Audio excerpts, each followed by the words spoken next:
Hello, and welcome to Coffee Chats with Anna. It is Wednesday. I am having my coffee. There's a lot of news to discuss today, so let's get in. First of all, um, very interestingly, Google is making some internal changes to their policies around AI created content and my favorite thing, EEAT. EEAT stands for experience, expertise, authoritativeness, and trust. And it is one of the ranking factors for content by Google. So, particularly in what they call the your life, your money space. This is, the space that RWS content and strategy operates in, basically health and wellness, but also like anything related to money, anything related to health. Google wants to see content or wants to rank content that is created by experts or by an authoritative, like legit location. So you'll see when you search particular search terms that they are promoting a lot of .gov sites or like university sites like John Hopkins, or those types of sites. So that's been a ranking factor, and I've always thought that with all this change in SEO, people can easily just produce AI content, and I'll be like I've said before, a lot of it is not that bad. And it's pulling from these authoritative sites, right? Because the AI is not coming up with its own content on its own. And so it sounds authoritative.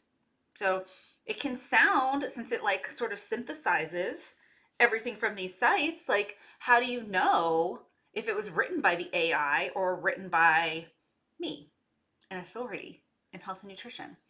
Um, so I've always thought that they were going to have to sort of figure this out because there probably is or can be a flood of what sounds like authoritative content coming out. It's not actually written by authority, that's written by a robot.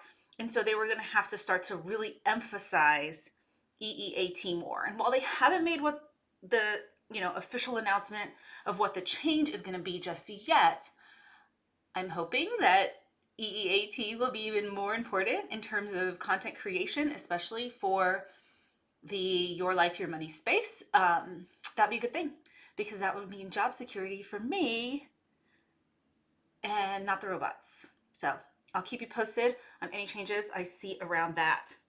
Another thing that I'm actually really excited about this channel is that YouTube lowered their monetization requirements. I always thought that it was pretty good. Like you only had to have 1,000 subscribers and 4,000 hours of views for a year to be able to monetize. And I mean, it's a lot, but like I have a Facebook group with 7,000 people in it, and it took me, I don't know, a year or two to get to the, probably 1,000 or 1,500 or something like that. But, having 1,000 subscribers, like, isn't, with a little bit of effort, I think one could do that. But now it's only 500 subscribers, 3 public uploads in the last year, and 3,000 hours of watched content, or 3 million hours of shorts in the last 90 days. So it used to be for the shorts, let me check.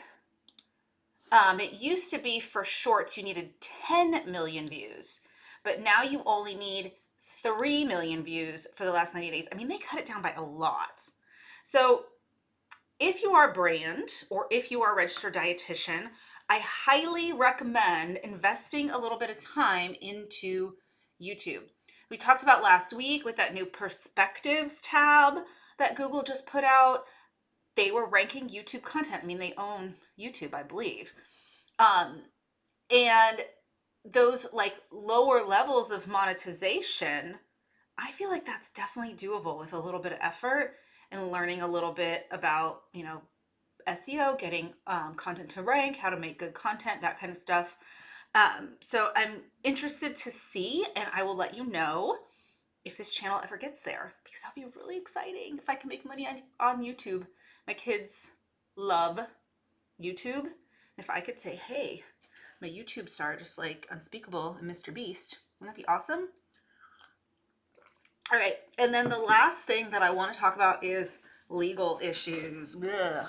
So this is going back to the AI, and my wonderful colleague, the dietitian editor, she has been writing a lot about AI and ChatGPT for dietitians and all these sorts of things. And I really need to get with her and talk about that. But she had a lawyer group come in to talk about copyright and AI created content. So before you jump on the AI train and have like all of your writers be robots and have all of your content be created by a robot and think you're golden, may not be legally. Here's a few things. So first, that you should, ChatGPT recommends that you actually disclose that your content is created by AI rather than just publishing it and claiming it as your own. So if you're like literally not changing it at all and just putting it out there, you need to disclose that. The second thing is that anything you type into ChatGPT is not confidential and they can use it for whatever they want. So like, don't put your social security number in there. Don't put private company data in there, that kind of thing. I think in the future, they'll start creating programs that are confidential and can still use AI. But for now, it's not confidential. They can take your input, like whatever you type in there, they can take it and they can use it however they want. The next thing is that anything derived by ChatGPT will not be copywritten by the US Copyright Department. So you don't own anything that's created by ChatGPT. Anyone could use the same exact thing and you can't, sue them or ask them to take it down or any of that kind of stuff. Also, since ChatGPT like pulls information from existing content, it plagiarizes. It can infringe on somebody else's copyright and you will get busted for that. So you want to be careful depending on what you're doing because it could be literally just copying it off a different web page.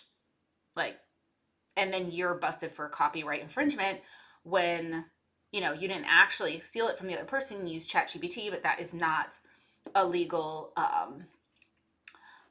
defense. So this will probably be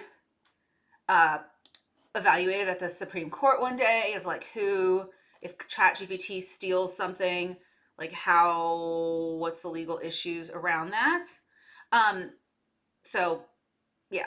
The final thing is like I said, since ChatGPT is pulling information from existing websites, like it could be plagiarizing, or they say that it could give the same response to different people, like exactly the same. Now, this would probably be more likely if like your question was like a short one with like a one sentence answer, like it might give you the exact same sentence than a longer paragraph or something like that. But you need to be aware of that if you think that this is like just an easy way to get things done.